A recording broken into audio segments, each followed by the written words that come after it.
क्या हालचाल बच्चा लोग, आई होप आप सभी की सीयूटी 2026 की तैयारी बहुत अच्छे से चल रही होगी। कई ऐसी इन्फॉर्मेशन, कई ऐसी जानकारी आपको समय से पहले अगर पता चल जाए तो आगे जाके कई गलतियों को अवॉइड करा जा सकता है। आगे जाके जो कठिनाइयाँ, समस्याएं आपको बाद में जाके फेस करनी पड़ सकती है, उन सारी चीज़ों से बच सकते हैं। तो हालांकि इसके बारे में कोई बात नहीं करता, लेकिन मैं आपको अभी से ये बात करके चलता हूँ जब आपका अभी एग्जाम भी नहीं आया। तो सीयूटी 2026 की अगर हम बात करेंगे या इससे पहले 2025-24 की बात करेंगे, लगभग लाखों में बच्चे एग्जाम देते हैं। ये आंकड़ा लगभग आपका 12 से लेके 20 लाख के बीच में रहता है। अगर हम बात करेंगे, हर बच्चा ड्यू और बीएचयू ही टारगेट करके चलता है। आई होप आप भी अपने मनपसंद कॉलेज एंड कोर्स को ड्यू और बीएचयू में ही सोच के अपनी तैयारी कर रहे हैं, और ऐसा ही करना चाहिए। तैयारी करते समय अपना सबसे बेस्ट कोर्स, सबसे बेस्ट यूनिवर्सिटीज और सबसे बेस्ट कॉलेज अपने दिमाग में रहना चाहिए, और कोशिश करनी चाहिए कि इतना अच्छा मैं स्कोर करूं ताकि मेरे को अपनी मनपसंद सीट मिल सके। हालांकि जब हम बात करेंगे 12 से लेके 20 लाख के बीच में अगर बच्चे दे रहे हैं तो इतनी सीटें भी होनी चाहिए थी ड्यू बीएचयू में, लेकिन ऐसा नहीं है। ड्यू अपनी टोटल सीट, जिसमें downgrade courses end off campus colleges भी अवेलेबल है, कुल मिला के आपके 70,000 हैं। बीएचयू की बात करेंगे तो बीएचयू की affiliated college and overall downgrade courses की भी सीटें मिलाई जाए तो आपकी 12 से लेके 13,000 सीटें होती हैं। ये आंकड़ा 1 लाख को भी पार नहीं करता है। तो बाकी सारे बच्चे जाए कहाँ एडमिशन लेने के लिए? हर साल बच्चे इसी चीज़ में रहते हैं कि भैया हमको ड्यू और बीएचयू चाहिए, अपना मनपसंद कोर्स चाहिए, और नहीं मिलता है तो इसमें ये गलत फैसला ले लिया जाता है कि हम या तो ड्रॉप लेंगे, या तो हम पार्सल ड्रॉप लेंगे, या सोल में एडमिशन करा लेंगे, इग्नू में एडमिशन करा लेंगे, अगले साल वापस सीयूटी देंगे और ड्यू बीएचयू ही लेंगे। ज़्यादातर कोचिंग इंस्टीट्यूट्स, ज़्यादातर आपको मेंटोर्स, जिनको भी आप यूट्यूब पे फॉलो करते हैं, सब आपको यही गाइडेंस देने की कोशिश करेंगे। और एज अ टीचर मैं अपने बच्चों को एडवाइस करता हूँ, बच्चा 1 साल की कीमत समझो। सिर्फ ड्यू बीएचयू ही नहीं बीए बीएससी बीकॉम कराता है, बाकी अदर यूनिवर्सिटीज़ भी बीए बीकॉम बीएससी कराते हैं। और ऐसा नहीं है कि ड्यू और बीएचयू में ही प्लेसमेंट लगता है, बाकी यूनिवर्सिटीज़ में नहीं लगता। हालांकि कम लगता है उनमें, लेकिन लगता तो उनमें भी है। और ऐसा भी नहीं है कि ड्यू बीएचयू आपको लाखों करोड़ों का पैकेज दे रहे हैं, जो कि आपको आईआईटीज़ में देखने को मिलते हैं। हाल फिलहाल तो आईआईटीज़ में भी उतने पैकेज नहीं जा रहे। सो डिफरेंट कोचिंग इंस्टीट्यूट्स आपको गिने चुने बच्चों के हाईएस्ट पैकेज दिखा के आपको अपने मन के अंदर एक मोटिवेशन लाते हैं कि आपको ये कॉलेज एंड ये कोर्स टारगेट करना चाहिए, और इसके लिए आप चाहे कितनी बार भी ड्रॉप्स ले, ज़्यादा बेटर। लेकिन मेरी एडवाइस मानिए, आपको अपने साल की कीमत समझनी चाहिए। आप चाहे ड्यू से पढ़े, चाहे बीएचयू से पढ़े, चाहे अपने स्टेट की कोई सेंट्रल यूनिवर्सिटी या स्टेट यूनिवर्सिटी से पढ़े, कोई फ़र्क नहीं पड़ता। अगर आप अपना 1 साल बचा रहे हैं, कोशिश करिए कि ज़्यादा से ज़्यादा स्कोर हो, ज़्यादा से ज़्यादा आपको ड्यू और बीएचयू ही मिले, उसके अंदर आपको मनपसंद कोर्स ही मिले। लेकिन अगर ऐसा नहीं होता है तो आप बाकी अदर यूनिवर्सिटीज़ के बारे में सोचिए, बाकी अदर कॉलेजेस के बारे में सोचिए जो कि आपके नियर बाय हैं या अक्रॉस है इंडिया, वो अच्छे कंसिडर करे जाते हैं। सीयूटी के अंदर देखेंगे तो कई ऐसी यूनिवर्सिटीज़ है जो कि अच्छी यूनिवर्सिटीज़ है, और इन सब के नाम मैं आने वाले टाइम पे आपको डिटेल में एक्सप्लेन कर दूंगा कि कौन से यूनिवर्सिटीज़ किससे बेटर है और आपको कैसे टारगेट करना चाहिए। इसके अलावा आपको ये भी मालूम होना चाहिए कि मैं जिस स्टेट में रहता हूँ उस स्टेट में भी कोई ना कोई सेंट्रल यूनिवर्सिटी होगी, कोई ना कोई स्टेट यूनिवर्सिटी होगी। हो सकता है कि कई स्टेट में 2 से लेकर 4 स्टेट यूनिवर्सिटीज़ या फिर सेंट्रल यूनिवर्सिटी देखने को मिल सकती है, और आपको उनको भी अपने दिमाग में लेके चलना चाहिए। तो ये सारी यूनिवर्सिटीज़ की जानकारी कहाँ मिलेगी और कैसे मिलेगी, उसके लिए मैं आपको अभी स्क्रीन पे लेके चलता हूँ। उसमें मैं आपको बताता हूँ कि आप इस तरीके से यूनिवर्सिटी सर्च कर सकते हैं। सेकंड थिंग, उसके अलावा मैं आपको एक free of cost Excel PDF दूंगा जो कि आपको बहुत हेल्प करेगा आपको स्टेट वाइज डिसाइड करने में कि कौन सी यूनिवर्सिटी किस स्टेट में है, कौन सी यूनिवर्सिटी किस कैटेगरी में आती है, टॉप क्लास है, मीडियम क्लास है, एवरेज क्लास है, लो क्लास है। और इसके अलावा भी वो पीडीएफ आपको ये हेल्प करेगा कि किस यूनिवर्सिटीज़ में कौन सा कोर्स के लिए कौन से डोमेन सब्जेक्ट या कौन से सब्जेक्ट कॉम्बिनेशंस की रिक्वायरमेंट है। तो चलिए बिना टाइम वेस्ट करें आप लोग स्क्रीन पे चलिए। देखिए, आप अपना लैपटॉप या मोबाइल में कोई भी अपना वेब ब्राउज़र ओपन कर लीजिए। वहाँ पे सीधा लिखिए सीयूटी 2025 यूनिवर्सिटीज़। आपके सामने ये वेबसाइट्स ओपन होंगी खूब सारी, ठीक है। आप किसी पे भी क्लिक करिए, आपके पास ये पोर्टल ओपन होगा, और इस पर आप जैसे ही क्लिक करेंगे और यूनिवर्सिटी वाले सेक्शन पे क्लिक करेंगे, ये ओपन नहीं होगा। क्यों नहीं हो रहा? क्योंकि ये वेबसाइट अब नहीं चल रही है। इसके अलावा आप क्या नाम है, इनडायरेक्टली सर्च कर सकते हैं, जैसे कि यही सेम वेबसाइट है लेकिन यहाँ पे ये वाला पेज ओपन होकर आ जाएगा, ठीक है। आपके पास यूनिवर्सिटीज़ की लिस्ट है, सेंट्रल, स्टेट, डीन, प्राइवेट और अदर यूनिवर्सिटीज़। सबसे ज़्यादा जो प्राइवेट यूनिवर्सिटीज़ है उनमें ज़्यादा से ज़्यादा आपकी कई ऐसी यूनिवर्सिटीज़ जो एक्चुअल में एग्जिस्ट करती भी नहीं है, ठीक है। तो आप सीधा सेंट्रल यूनिवर्सिटी पे क्लिक करना चाहते हैं, आप सीधा आइए सेंट्रल यूनिवर्सिटी के वाले ऑप्शन पे आप क्लिक करिए और जैसे ही आप क्लिक करेंगे लिस्ट आपके सामने एक ओपन हो जाएगी। ये सारी सेंट्रल यूनिवर्सिटीज़ हैं, कुल मिला के 49 सेंट्रल यूनिवर्सिटी है जो कि इस साल सीयूटी के अंदर पार्टिसिपेट करी। किसी भी यूनिवर्सिटीज़ पे क्लिक करिए, जैसे कि अलीगढ़ मुस्लिम यूनिवर्सिटी पे ही हम क्लिक करते हैं और जैसे आप क्लिक करोगे, क्लिक करने के बाद आपके सामने ये एलिजिबिलिटी क्राइटेरिया वाला PDF ओपन हो जाएगा। ठीक है, आप एक तरीका ये है कि आप यहाँ से ये सारी चीज़ें देख सकते हैं। अब इसमें ना ही आपका स्टेट वाइज क्लासीफाई गया, ना ही ये बताया गया कि कौन सी यूनिवर्सिटी टॉप है, कौन सी यूनिवर्सिटी डाउन ग्रेड है। चाहे आप स्टेट वाले में चले जाइए, सेम केस यही रहेगा, चाहे आप डीन में चले जाइए। ठीक है, इन जनरल आपको हमेशा मान के चलना चाहिए कि सेंट्रल यूनिवर्सिटी में सबसे कम फीस होगा, स्टेट में उससे ज़्यादा, डीन में और उससे भी ज़्यादा होगा। प्राइवेट यूनिवर्सिटी में फ़ीसें ज़्यादा होंगी। कुछ अदर इंस्टीट्यूट्स में जैसे कि आपका नीचे आ जाए आइजर, एक अच्छा इंस्टीट्यूट कंसिडर करा जाता है फॉर एग्रीकल्चर, और कई सारे बच्चे सिर्फ आइजर का ही अलग से एग्ज़ाम देते हैं। ठीक है, तो एक तरीका ये है कि आप सीधा पोर्टल पे आइए, सर्च करिए और सर्च करने के बाद क्लिक करिए, लेकिन इसमें सारी ज़्यादातर चीज़ें आपकी क्लासीफाई नहीं होगी। उससे बेटर तरीका मैं आपको सजेस्ट करता हूँ। देखिए, मैंने आपके लिए एक PDF बनाई है, इस PDF को बनाने में बहुत मेहनत लगा है। ठीक है, और आप सीधा आइए, आप PDF का नाम भी देख सकते हैं, in depth CUT university list 3.2।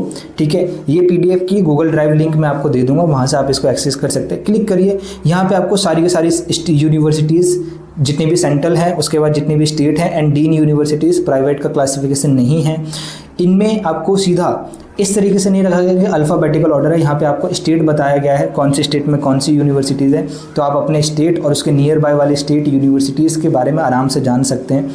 ठीक है, ताकि आपको ये दिक्कत ना हो कि मैं अपने स्टेट से कितना दूर जा रहा हूँ। उसके अलावा यूनिवर्सिटीज़ का क्लासिफिकेशन है, कौन सी यूनिवर्सिटी टॉप है, कौन सी यूनिवर्सिटी गुड है, कौन सी यूनिवर्सिटी नियर टू टॉप है, कौन सी यूनिवर्सिटी एवरेज है, ताकि आपको ये डिसाइड करने में आसानी हो कि किन किन यूनिवर्सिटीज़ को मेरे को अपने स्टेट या नियर बाय स्टेट में टारगेट करके रखना है। आप किसी भी यूनिवर्सिटी पे क्लिक करिए, चाहे आप यूनिवर्सिटी ऑफ दिल्ली, इस लिंक पे नाम पे आप क्लिक करिए, ओपन लिंक आएगा, लिंक को ओपन करिए।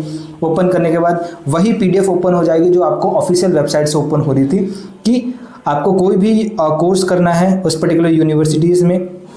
जैसे कि किसी बच्चे को पॉलिटिकल साइंस ऑनर्स करना है तो उसके लिए कौन कौन से सब्जेक्ट कॉम्बिनेशन ज़रूरी हैं, जो कि आपकी मिनिमम एलिजिबिलिटी मांगा गया, वो सारी इन्फॉर्मेशन आपको इस एक पर्टिकुलर PDF से पता चल सकती है। और ये PDF आपकी बहुत हेल्प करेगा। बहुत लोग इसके लिए चार्ज करते हैं, मैं आपको ये सारी चीज़ें फ्री ऑफ कॉस्ट दे रहा हूँ। होप सो आपको ये सारी चीज़ें, ये चैनल आपकी हेल्प करेगा अच्छी यूनिवर्सिटीज़, अच्छा कोर्स और एक अच्छा करियर बनाने में। तो मैं उम्मीद करता हूँ कि जो मैंने अभी आपको PDF दी है आपको उसको इस्तेमाल करना आ गया होगा। और पिछले साल हमने यही PDF बच्चों को पेड कोर्सेज में दी थी, अभी ये सारी चीज़ें आपको फ्री ऑफ कॉस्ट दी जा रही है। आगे बात करते हैं कि भैया आपने सारी चीज़ें बता दी, आपने लिस्ट भी दे दी, पोर्टल पे कैसे चेक करते हैं वो भी बता दिया। अब इसका इस्तेमाल हम कैसे करें और कैसे पता करें कि यूनिवर्सिटीज़ कौन सी टॉप 5 या टॉप 10 यूनिवर्सिटीज़ मेरे को चूज़ करनी चाहिए। पहली बात, ज़रूरत ही क्यों है इस यूनिवर्सिटी की, मैं पहले ही बता चुका हूँ कि हर बच्चे का टॉप यूनिवर्सिटी में एडमिशन नहीं होगा। फिलहाल आप तैयारी करते समय यूनिवर्सिटी को अपने टारगेट में रख सकते हैं, लेकिन अगर आपके डाउनग्रेड मार्क्स आ जाते हैं आफ्टर सीयूटी एग्जामिनेशन, तब आपके पास अपने दिमाग में कौन सी 4-5 यूनिवर्सिटीज़ के नाम रहने चाहिए, ताकि ऐसा ना हो कि ड्यू BHU के चक्कर में रहे और उसमें एडमिशन हुआ नहीं और पीछे मुड़ के देखा तो जिस यूनिवर्सिटी का फॉर्म भरना था, जिसमें मैं जा सकता था एडमिशन लेने के लिए, उसका फॉर्म क्लोज हो चुका है। तब जाके आपको प्रॉब्लम्स होगी और फिर आपको 1 साल का ड्रॉप करना पड़ेगा। तो यूनिवर्सिटी डिसाइड करने के कुछ फैक्टर्स हो सकते हैं। सबसे अच्छा फैक्टर तो यही होता है कि भैया टॉप की यूनिवर्सिटीज़ कौन सी है जो सीयूटी में पार्टिसिपेट करिए, उनके नाम बता दो मेरे को। ठीक है, तो आने वाली वीडियोज़ में मैं आपको 8 से 10 टॉप यूनिवर्सिटीज़ के नाम बता दूंगा, जिनमें से आप अपनी मर्जी से यूनिवर्सिटी सेलेक्ट कर सकते हैं। लेकिन क्या भैया वो सारी की सारी यूनिवर्सिटी सबके लिए नहीं है, क्योंकि कुछ यूनिवर्सिटीज़ इतनी दूर हैं कि आप शायद वहाँ तक ट्रैवल ना करना चाहो। जैसे ही कोई यूपी बिहार का बच्चा, उसको मैं तमिलनाडु की या हैदराबाद की यूनिवर्सिटीज सजेस्ट करूंगा, तो हो सकता है कई बच्चों के पेरेंट्स अलाउ करें, कई बच्चों के पेरेंट्स अलाउ ना करें। अब टॉप की यूनिवर्सिटीज़ के बाद जो अगला फैक्टर आता है भैया डिस्टेंस को कंसीडर करना, कि ठीक है भैया एक टॉप की यूनिवर्सिटी बहुत दूर है, लेकिन अब हम थोड़ा डिस्टेंस को देखते हैं। तो डिस्टेंस का जब भी आप कंसीडर करोगे, आप अपने घर के स्टेट को कंसीडर करो। ठीक है, आप ड्यू BHU को अपने दिमाग में रख सकते हो, लेकिन आप ये भी रखो कि आप जिस स्टेट में रह रहे हो, क्या उस स्टेट में और भी ऐसी यूनिवर्सिटीज़ है जिसका फॉर्म मैं भर सकता हूँ। आपको फिगर आउट करना पड़ेगा, उसके लिए लिस्ट काम आएगी कि स्टेट में कौन सी यूनिवर्सिटीज है। आपको ये मालूम है कि आपके स्टेट के नियर बाय कौन कौन से स्टेट हैं और उस नियर बाय स्टेट में कौन कौन सी यूनिवर्सिटीज है, वो आपको लिस्ट बता देगी। तो वो लिस्ट आपको बहुत हेल्प करेगा। अब सवाल है कि जो नियर बाय स्टेट्स हैं या जो मेरे स्टेट में वहाँ की यूनिवर्सिटी अच्छी है कि नहीं है, वो सारा का सारा कैटेगरी वाइज क्लासीफाई मैंने आपको पीडीएफ में दे ही दिया कि कौन सी यूनिवर्सिटी की कैटेगरी क्या है, आप उसके हिसाब से भी कंसिडर कर सकते हैं। प्लस आप कुछ यूनिवर्सिटीज़ का नाम सेलेक्ट करके हर यूनिवर्सिटीज़ के बारे में धीरे धीरे आने वाले टाइम में 1-1.5 महीने में थोड़ा थोड़ा इन्फॉर्मेशन डेली बेसिस पे अपने पढ़ाई के साथ यूट्यूब से भी कलेक्ट कर सकते हैं, बच्चों के रिव्यूज़ जान सकते हैं कि हाँ कुछ यूनिवर्सिटीज़ के मैंने नाम सेलेक्ट करे, 10-12 नाम मैंने यूनिवर्सिटी के सेलेक्ट करे, लेकिन उनमें से ये 5 से 6 यूनिवर्सिटी आफ्टर रिसर्च, मैंने खुद रिसर्च करा, आफ्टर रिसर्च ये 5 से 6 यूनिवर्सिटीज़ वो है जिनका फॉर्म मेरे को भरना चाहिए। ठीक है, अब जो अगला फैक्टर आता है यूनिवर्सिटीज को चूज करने के लिए, वो आता है कोर्स का फैक्टर। ये कोर्स का फैक्टर क्या है? हो सकता है कि आपको किसी डाउनग्रेड यूनिवर्सिटीज में आपके मनपसंद का कोर्स मिल रहा हो सकता है कि आपको किसी अच्छी यूनिवर्सिटी में डाउनग्रेड कोर्स मिल रहा हो, तो किसको चूज करना चाहिए? तो सबसे पहली बात, डाउनग्रेड यूनिवर्सिटी को भी चूज करना बहुत गलत फैक्टर है और डाउनग्रेड कोर्स को भी चूज करना बहुत गलत फैक्टर। तो भैया कैसे चूज करा जाए? तो चूज करते समय हमेशा ये बीच का रास्ता निकालना चाहिए, ठीक है, कि अगर मेरे को डाउनग्रेड यूनिवर्सिटीज तो में मेरे को अपना मनपसंद कोर्स मिल रहा है, टॉप की यूनिवर्सिटी में बहुत डाउनग्रेड कोर्स मिला है, तो क्या कोई मेरे को मीडियम रेंज की यूनिवर्सिटी जिसमें मेरे को ठीक ठाक कोर्स मिल रहा है, मेरे कोर्स से थोड़ा सा डाउनग्रेड चलेगा लेकिन मेरी जो डाउनग्रेड वाली यूनिवर्सिटी उससे अच्छा होना चाहिए, तो ऐसी यूनिवर्सिटीज को भी फिगर आउट करने का एक अच्छा डिसीजन होता है। उसके अलावा हो सकता है कि आपको किसी मीडियम यूनिवर्सिटीज़ में डाउनग्रेड कोर्स मिल रहा हो या मीडियम कोर्स मिल रहा हो एंड डाउनग्रेड यूनिवर्सिटीज़ में एक अपने मनपसंद का या अच्छा कोर्स आपको मिल रहा हो, तब उस केस में आप पहले डाउनग्रेड यूनिवर्सिटी के बारे में जानिए, क्या उसका वो कोर्स उतना अच्छा है, क्या उस कोर्स में उतनी पढ़ाई होती है, प्लेसमेंट है, आगे उस यूनिवर्सिटी का स्कोप कितना है। यूजी के बाद तो उतना फिलहाल कम रहता है, लेकिन ये आपकी हेल्प करता है। मान लो आपने अपने कोर्स को प्रायोरिटी दी तो ये आपकी हेल्प करेगा जब आप पीजी का आपके पास जाओगे, पोस्ट ग्रेजुएशन आपने मान लो डेटा साइंस में करा है या मैथमेटिक्स ऑनर्स में करा है, इन कंपैरिजन टू आपको बीए करने के चक्कर में, मतलब अच्छे कॉलेज में आपको बीए मिल रहा था, तो भले आपका डिफरेंस देखा जाएगा यूजी में उसको प्रायोरिटी दी जाएगी, आपको कम दी जाएगी, लेकिन जब पीजी करने की बात आएगा तो वो पीजी भी अपना बीए में ही करेगा, बीए से वो एमए करेगा। लेकिन आप डेटा साइंस से जब एमएससी डेटा साइंस करोगे, एमएससी मैथमेटिक्स करोगे, एमएससी कंप्यूटर साइंस करोगे, एमसीए करोगे, तो ऐसे ऐसे कोर्सेज करोगे जो टॉप की यूनिवर्सिटी से करे जाएंगे आफ्टर एंट्रेंस एग्जामिनेशंस, तो वो आपके करियर में ज़्यादा एज देंगे। तो कोर्स भी एक अच्छा करियर फैक्टर डिसाइड करने के लिए होता है कि किस यूनिवर्सिटी में मेरे को कौन सा कोर्स मिला है। अनदर फैक्टर ये भी होता है कि पहली बात तो आपको कोर्सों की भी अभी जान पहचान नहीं है, ठीक है, आप किसी एक स्पेसिफिक कोर्स के पीछे भाग रहे हैं जैसा कि आपको बताया गया, लेकिन आने वाले टाइम पे मैं आपको कोर्सों की भी बात करूंगा कि आर्ट्स वाले बच्चों को किन कोर्स को टारगेट करना चाहिए, कॉमर्स वाले को किन को, साइंस वाले को किन को, कौन यूपीएससी के पीछे जा रहा है, कौन एसएससी के पीछे, कौन आपका क्या नाम है कॉर्पोरेट लाइफ के जा रहा है, तो किस किस तरीके के बच्चों को किस किस तरीके का कोर्स टारगेट करना चाहिए। ये सारी चीज़ों का एक्सपीरियंस मेरे पास अच्छा खासा है। मैं आपको बताऊंगा कि आने वाले 4-5 साल में किन कोर्सों की डिमांड बढ़ेगी और किन कोर्सों की डिमांड अभी है लेकिन 4-5 साल बाद घट जाएगी। कहीं ऐसा ना हो कि आप एक ऐसा कोर्स कर लें जिसको अभी तो डिमांड है लेकिन आने वाले टाइम पे घट जाएगी, तो फिर आगे जाके आपको बहुत हाथ पैर मारने पड़ेंगे, ठीक है। तो ये भी मैं आने वाले टाइम में आपको बताऊंगा। अब जो अनदर जो फैक्टर आता है अकोमोडेशन, भैया किस उस यूनिवर्सिटी में रहने का खर्चा क्या होगा।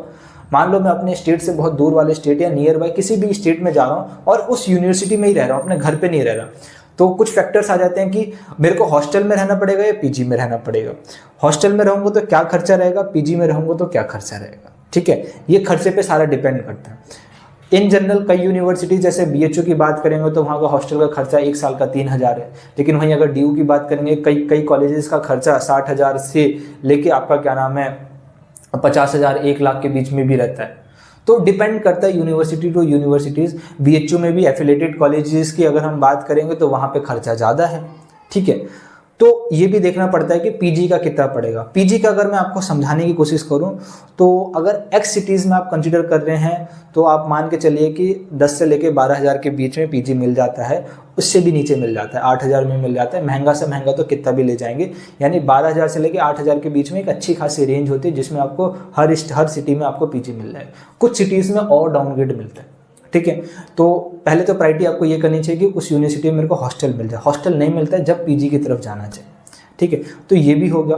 और कोर्स का खर्चा कितना बैठ रहा है मेरा हर साल का, उसको भी फैक्टर होता है डिपेंडिंग ऑन दी आपकी फाइनेंशियल कंडीशन कैसी है। ये सारी इतनी सारी चीज़ें आपको अभी से मालूम होनी चाहिए। बहुत लोग ये बाद में डिसाइड करते हैं और बहुत लोग बताने वाले भी बाद में बताते हैं। अभी तो बस कोर्स के बारे में बताए जा रहे हैं, बाकी सारी चीज़ों में बताए जा रहे हैं, लेकिन ये सारी चीज़ें आपको जानना बहुत ज़रूरी है, इसलिए मैंने आपको बताया। ठीक है, होप सो आपको ये सारी चीज़ें समझ में आई होगी। अब इसका इस्तेमाल करके आप एक अच्छा कोर्स और एक अच्छा मतलब खूब सारी अच्छी यूनिवर्सिटीज़ अपने लिए डिसाइड करें। चीज़ों को आप पहले से ही प्लान करके चलेंगे तो आगे जाके चीज़ें आपके हिसाब से चलेगी, और चीज़ों को आप बिल्कुल प्लान नहीं करेंगे, भेड़ चाल की तरह चलेंगे तो आगे जाके क्या हो सकता है उसके कई सारे कॉन्सिक्वेंसेस आपको देखने को मिलेंगे। होप सो आपको ये सारी चीज़ें समझ में आएगी जो मैं समझाने की कोशिश कर रहा हूँ। बाकी फिर भी कोई डाउट है, कन्फ्यूज़न है मन के अंदर, अभी तो बच्चे ही हो, ठीक है, कमेंट बॉक्स ओपन है, कमेंट ज़रूर करना। डिस्क्रिप्शन में लिंक दे देता हूँ, ठीक है, टेलीग्राम ग्रुप का। आप टेलीग्राम ग्रुप पे मेरे को मैसेज कर सकते हो। इंस्टाग्राम चलाते हो तो प्लीज़ इंस्टाग्राम पे भी फॉलो कर सकते हो, वहाँ पे भी अपडेट्स, टाइमली अपडेट्स आपको मिल जाएगी। उसके अलावा चैनल को सब्सक्राइब रख लो, बेल आइकन को हिट रखो, वीडियो अच्छा लगा लाइक करो, और अपने दोस्तों तक से भी चैनल को स्प्रेड करो, अपने स्कूल ग्रुप में, ट्यूशन ग्रुप में, ताकि हर बच्चों की हेल्प हो सके, हर बच्चों को एक ऐसा चैनल मिल सके जो एक प्रॉपर आपको गाइड करेगा अभी से लेके जब तक आपका एडमिशन किसी यूनिवर्सिटी में हो नहीं जाता। सिर्फ ड्यू BHU नहीं, किसी भी यूनिवर्सिटी में हो नहीं जाता।